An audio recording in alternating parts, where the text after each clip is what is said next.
N'hésitez pas à liker la vidéo si elle vous plaît et si vous êtes nouveau sur la chaîne, n'oubliez pas de vous abonner et d'activer la notification pour ne rater aucune de nos prochaines vidéos. On commence.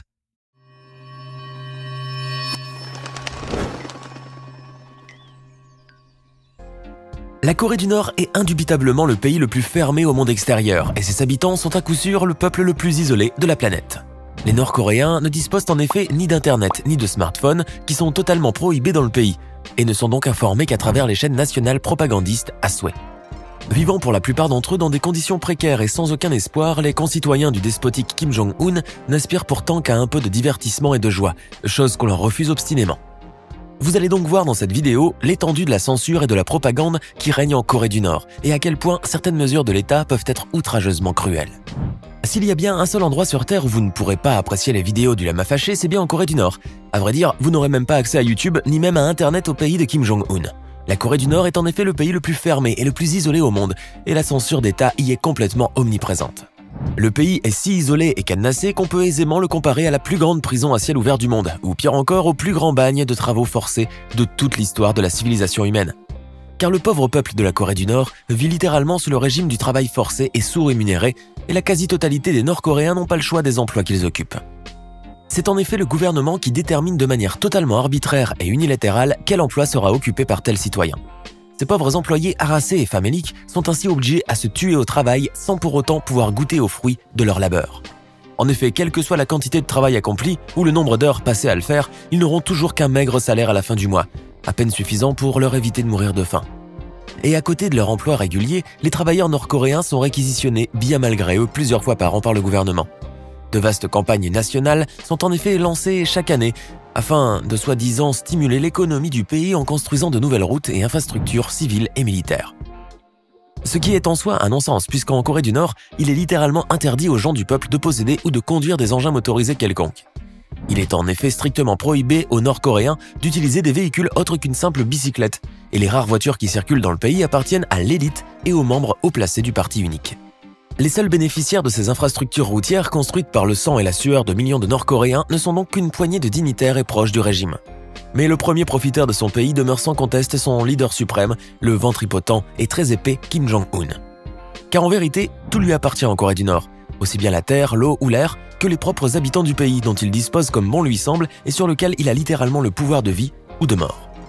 Ce pharaon des temps modernes possède un statut quasi divin en Corée du Nord, et cela grâce à l'incroyable machine de propagande étatique qui a entamé depuis plus de 50 ans le plus grand lavage de cerveau de toute l'histoire de l'humanité. Le régime du parti unique souhaite garder le contrôle total sur le peuple nord-coréen afin de pouvoir façonner sa pensée et l'endoctriner davantage avec le culte de la personnalité de son leader suprême. Ce sont donc ainsi des milliers de posters géants et de statues colossales de Kim Jong-un mais aussi de son père et de son grand-père qui sont affichés un petit peu partout dans les grandes villes nord-coréennes. Le parti communiste, digne héritier du régime stalinien, gaspille ainsi chaque année des millions de dollars en ornements et en parterres de fleurs pour décorer les symboles de la dynastie des Kim. Mais la propagande d'État ne s'arrête pas là, bien au contraire. Elle est présente dans tous les aspects de la vie quotidienne des Nord-Coréens. En allumant ainsi un poste de télévision ou de radio à Pyongyang ou à Wonsan, vous êtes quasiment certain que vous tomberez sur une émission de propagande vantant avec véhémence et autorité le régime du parti unique et son leader suprême. Les chaînes de télévision et de radio nationales sont en effet toutes dotées de la même programmation d'endoctrinement que doivent subir les Nord-Coréens à longueur de journée. Même les chanteurs et les artistes produisent du contenu de propagande pour le régime, et les innombrables chansons et poèmes en l'honneur de la dynastie des Kim inondent les ondes et passent sans relâche sur tous les postes. Les pauvres Nord-Coréens auraient bien aimé regarder des films américains ou assister à des concerts de rock ou de pop, mais cela n'est absolument pas envisageable. Pire encore, si vous vous faites prendre en Corée du Nord en regardant de tels programmes, vous êtes passible de prison, voire même de mort par exécution. Il est strictement interdit de visionner des films ou des émissions de pays capitalistes, même pas un bon petit western ou une comédie romantique, et tout contrevenant risque de sérieux ennuis.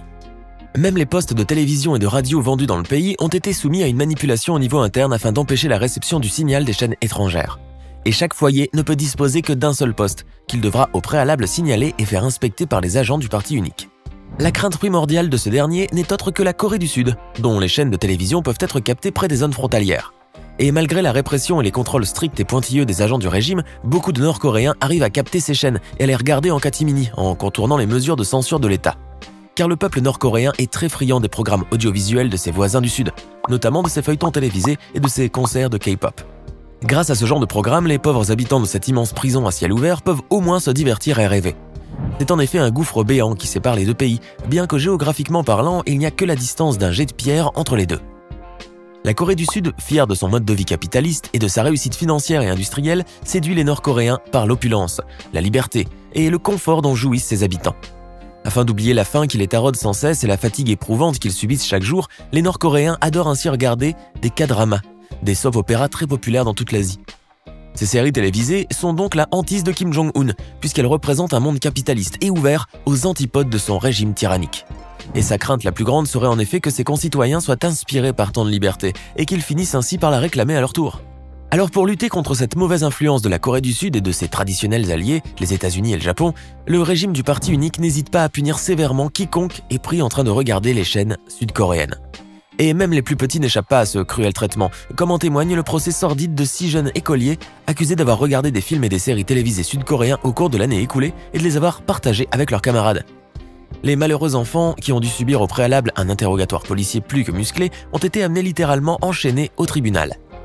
Tancés et humiliés par les magistrats et les membres du parti unique, ces pauvres garçons ont finalement été condamnés à 5 ans de travaux forcés dans un camp de concentration. Pourtant, quoique démesurée, cette sentence n'est pourtant pas la plus terrible, car le verdict des juges aurait très bien pu être une peine de prison à perpétuité ou même le peloton d'exécution. Ainsi, selon les critères de sévérité de la justice nord-coréenne, ces enfants sont plus que chanceux d'avoir eu la vie sauve.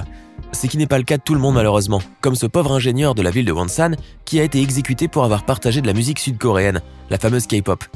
Ce pauvre père de famille avait en effet été pris en train d'écouler des CD et de petites clés USB chargées de films, de musique et d'émissions sud-coréens organisés par type et genre. Le malheureux qui vendait ses périphériques de stockage à 12 $ pièce profitait de ce petit commerce clandestin pour se faire un peu d'argent et pouvoir nourrir sa famille. Malheureusement pour lui, ces transactions ne sont pas passées inaperçues et il fut rapidement dénoncé aux autorités qui le fusillèrent sans scrupule devant sa famille et ses voisins. Avec une telle sentence, on se doute bien que le régime souhaite donner l'exemple au reste de la population et lui montrer qu'il n'est absolument pas permis de regarder des émissions de pays ennemis. L'État a d'ailleurs resserré sa vigilance dans les quartiers en inspectant régulièrement les maisons à la recherche de postes de télévision susceptibles de pouvoir capter des chaînes étrangères. Mais le degré de censure va encore plus loin, car au pays de Kim Jong-un, il n'est même plus permis d'arborer certaines coupes de cheveux ou d'adopter certains styles vestimentaires.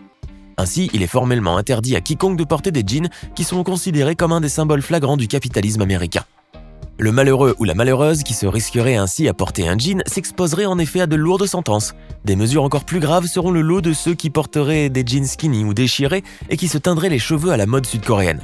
Les piercings et les tatouages aussi sont extrêmement prohibés, ainsi que tout signe extérieur pouvant être assimilé à une culture occidentale quelconque, y compris les maquillages et les rouges à lèvres, trop flashy. Mais au-delà de l'aspect vestimentaire ou de la coupe de cheveux, il est aussi carrément défendu aux Nord-Coréens de s'exprimer de la même façon que leurs cousins du Sud.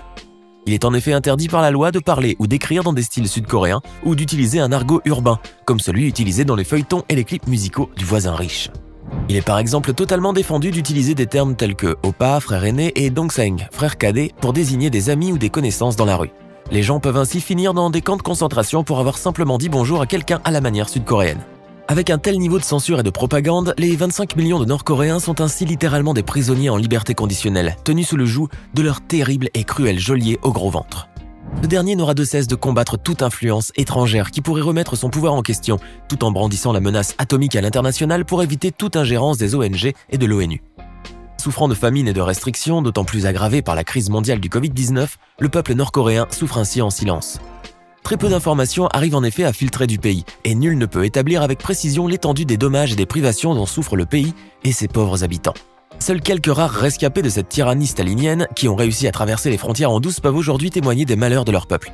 Mais ce sont presque toujours des témoignages sous anonymat, car s'ils sortaient à visage découvert, ces pauvres gens risqueraient de mettre leur famille et leurs proches en grave danger. De lourdes représailles du régime s'abattent en effet sur les proches et même les connaissances lointaines de tous ceux qui ont émigré illégalement et qui ont osé témoigner de ce qui se passe actuellement dans le pays. Même les diplomates et les membres du parti qui voyagent ou qui travaillent à l'étranger ne peuvent emmener toute leur famille avec eux durant leur déplacement. Ils sont ainsi littéralement tenus en otage par Kim Jong-un qui n'hésitera absolument pas à les liquider au moindre faux pas de leurs proches parents.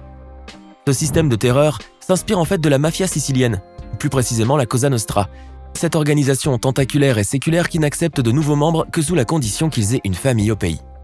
Ceci permettra à la mafia de pouvoir exercer des représailles sur la pauvre famille innocente dans le cas d'une trahison ou d'une insubordination aux ordres donnés par le parrain. Kim Jong-un est donc bel et bien le parrain de la Corée du Nord et son système de gouvernance n'a rien à envier à la pègre new-yorkaise ou à l'outfit de Chicago des années 1930. Qu'avez-vous pensé de cette vidéo? Donnez-nous votre sentiment dans les commentaires. Et comme toujours, n'oubliez pas de vous abonner, de liker et de partager cette vidéo si vous avez appris quelque chose. À demain, même heure, même chaîne.